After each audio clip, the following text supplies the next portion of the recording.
750 കോടിയിലധികം മനുഷ്യർ ഇന്ന് ദുനിയാവിലുണ്ട്.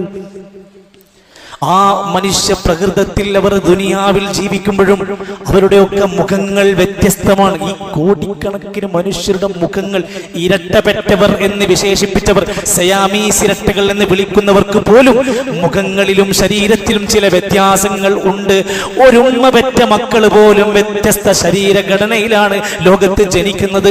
ഒരു ഫോൺ കോൾ വരുന്നു, ആരോ പരിചയമില്ലാത്ത ഒരു നമ്പറാണ്. അല്പനേരം സംസാരിച്ചിട്ട് നമ്മൾ പറയുന്നു, നിങ്ങൾ ഇന്നയാളല്ലേ? ശബ്ദം കേട്ടാൽ തിരിച്ചറിയാൻ പറ്റുന്ന വിധത്തിൽ ഭൂമിയിലെ കോടിക്കണക്കിന് മനുഷ്യരുടെ ശബ്ദം വ്യത്യാസമാകുന്നു.